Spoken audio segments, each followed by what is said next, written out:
Le FC Barcelone a enregistré Dani Olmo en Liga, selon Josep Capdevila. L'Espagnol sera disponible pour jouer contre Valence le samedi 17 août.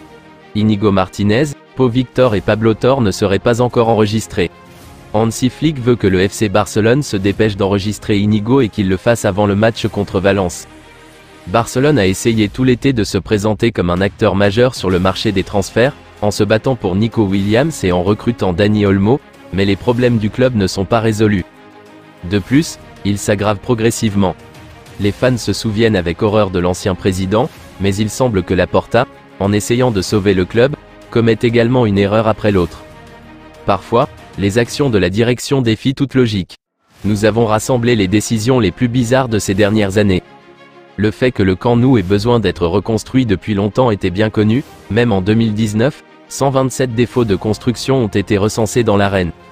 Cependant, le catalyseur des travaux a été le succès de Florentino Pérez dans la reconstruction du Santiago Bernabéu, et Laporta ne pouvait pas se permettre de rester à la traîne. Il est intéressant de noter que le magnat de la construction Florentino Pérez a choisi l'entreprise catalane FCC Construction pour la reconstruction de son stade, qui a l'expérience de travailler avec l'Atlético de Madrid, l'Espagnol et d'autres installations sportives. Le Barça a choisi l'entreprise turque Limak, qui a déjà construit des aéroports, des gares et des raffineries de pétrole. Le choix de cette entreprise s'est accompagné de rumeurs selon lesquelles elle aurait remporté l'appel d'offres en violation des règles. En 2023, The Athletic s'est entretenu avec des experts qui doutaient de la capacité de Limak à terminer l'installation de manière efficace et dans les délais, laissant également entendre que la direction du club catalan avait simplement décidé d'économiser de l'argent. Les Turcs ont promis que la reconstruction serait achevée en 2026 et que 60% du public pourrait remplir le stade en novembre 2024, lorsque le club fêtera ses 125 ans. Il est déjà clair que les fans ne viendront pas avant décembre. L'entreprise a déjà été beaucoup interrogée, notamment sur le problème des sous-traitants qui embauchent des travailleurs illégaux, qui sont littéralement obligés de dormir dans les buissons. Les habitants locaux sont également mécontents de la ruée des ouvriers du bâtiment qui travaillent jusqu'à minuit. Maintenant, ils sont obligés de travailler jusqu'à 21 h et de réduire les heures de travail le samedi, ce qui pourrait également décaler le calendrier initialement annoncé par les Turcs.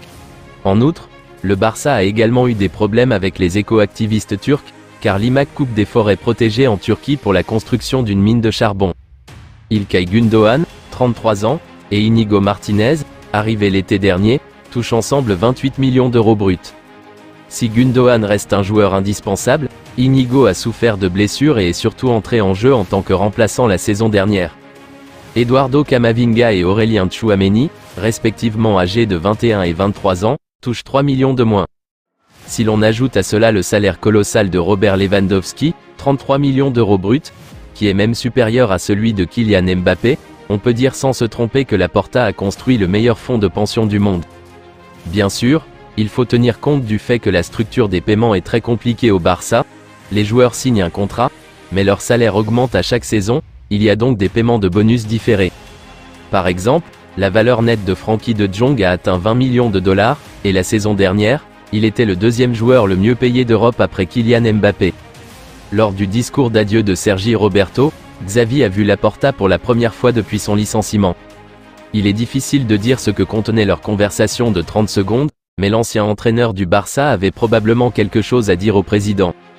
Lorsque Xavi a annoncé avec émotion sa décision de partir en février, Laporta n'était pas pressé de trouver un nouveau candidat. Au final, il a été décidé que la saison ne serait pas un échec et l'entraîneur a été persuadé de rester. Xavi a succombé aux arguments de la direction, puis Laporta a explosé après la conférence de presse de Xavi au cours de laquelle le coach du Barça a honnêtement admis que Barcelone n'avait pas l'argent pour rivaliser avec le Real Madrid. Joan Laporta n'aime pas que l'on discute de la situation financière des Catalans, il essaie toujours de garder un bon visage dans un mauvais match. Hier, il était sûr que Xavi était le bon entraîneur pour que le Barça maintienne sa tradition victorieuse, et quelques jours plus tard, il lui a montré la porte. Il n'est pas nécessaire de parler de régularité dans de telles conditions, donc Hansi Flick aura également du mal à travailler dans des conditions d'attente très élevées et d'opportunités minimales. Le transfert de l'attaquant brésilien a été annoncé à l'été 2023, mais les Catalans n'ont pas eu l'occasion de l'enregistrer, décidant que le jeune joueur devrait jouer un peu plus en Serie A brésilienne. Là, il a été comparé à Romario et on lui a prédit un grand avenir. La presse locale a même savouré le prochain affrontement entre les Brésiliens, Vitor Roque et Hendrik, lors du Classico. Mais la situation du staff au Barça a obligé les Catalans à agir plus vite. Les blessures et la mauvaise forme de Lewandowski les ont laissés avec un seul attaquant naturel, le jeune Marc Guiu. Roque a été présenté avec style à Barcelone, mais il n'est pas devenu un joueur clé en attaque, marquant 2 buts en 14 matchs de Liga. Ce n'est pas un désastre pour le joueur de 19 ans, mais le Barça a payé 30 millions d'euros pour lui, plus 30 millions en prime. Le Barça n'a pas exclu son départ dès le début de l'été. Lorsque les nouvelles concernant les blessures de De Jong et Araujo ont rendu leur éventuelle vente difficile, le sort de Roque semblait scellé. Hansi Flick a observé le joueur pendant la tournée américaine mais n'a pas été impressionné. L'attaquant lui-même et son entourage sont contre un prêt, il veut soit partir définitivement, soit rester. Vitor a refusé une offre de l'Arabie Saoudite, et maintenant Everton et Bournemouth s'intéressent à lui. Le joueur avec tant d'attentes peut partir après seulement 16 matchs. Il n'est même pas encore inscrit pour la nouvelle saison. Dans d'autres conditions, le transfert du champion d'Europe semblerait être un bon investissement dans l'effectif, mais pas quand on ne peut pas inscrire les joueurs qu'on a déjà, et aussi quand les inexpérimentés Bernal et Casado jouent au poste de milieu défensif.